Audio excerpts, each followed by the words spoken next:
King of Phillips for AOL Travel. This behind me is the beautiful Napa Valley. And these surrounding me are the grapes that are going to make the famous Napa Valley wine. Pinot Noir, Cabernet Sauvignon, Merlot, oh my. Now Napa is obviously a world-renowned wine region, and there are a lot of wineries here. So when you decide on a plan of attack, the best way to go is to choose a couple, make reservations, and then plan your mode of transportation.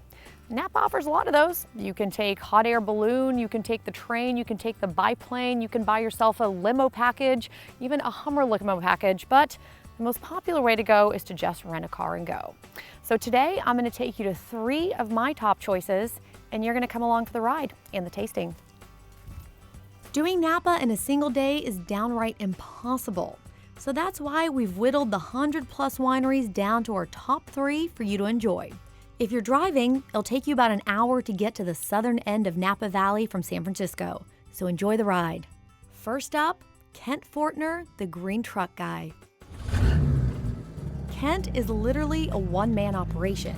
He rents vines on this vineyard, crushes the grapes himself, and sells his wine from the back of his green Ford pickup, a practice he inherited from his grandparents back in Indiana. You can check him out at road31.com to get the skinny on his lowbrow wine tasting and tours. So something that I read about on your website, which is how most people find you, is that now the truck is on your label, and you said something interesting on there. You said, well, wine is really, a lot of people consider wine kind of this upper crust, very uppity drink, yet it's really about the farmers and the people that are kind of bouncing around in their trucks and harvesting the vines. And you kind of paid homage to that as well, and the people who are actually working the fields by putting your truck on there. I like that. Yeah, well, I put the truck on the label partially because of my grandparents' history, but also because I figure the wine world takes itself a little too seriously sometimes in my book. And though I take my wine very seriously, I figure anybody who's going to buy a bottle of wine that has a truck on it is going to be my kind of person. So it kind of weeds out and brings in the kind of folks that I really like. I agree with that. I like that. Cheers.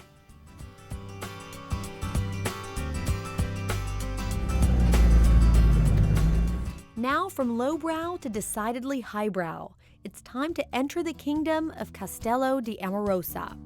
Owner Dario Satui spent 15 years building an authentic medieval Tuscan-style castle and winery, complete with drawbridge, torture chamber, cross-vaulted brick ceilings, and 4 underground levels devoted to winemaking. Time to storm the castle!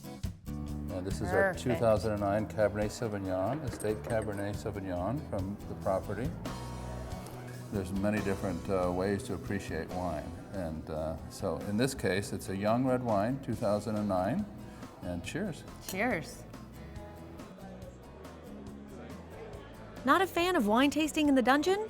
Well, then visit the Castello's tasting room, or make your way up a few more flights to the Great Hall, a gorgeous space highlighted by hand-painted frescoes and a 22-foot high ceiling.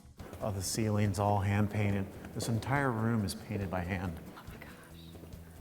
Please. Is this our seat? Please, yes, absolutely. Well then.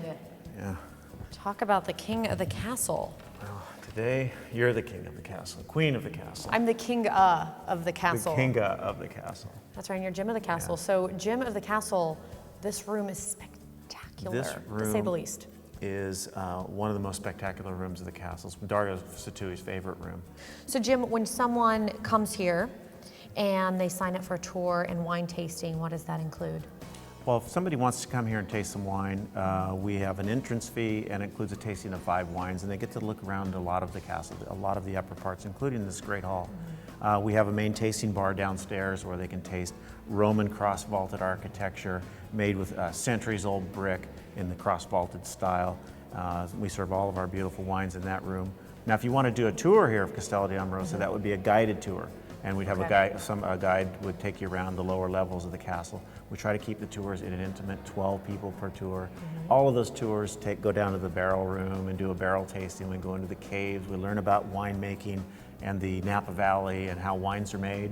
And then we taste wines in a private tasting room, very intimate private tasting room with your group that you were with.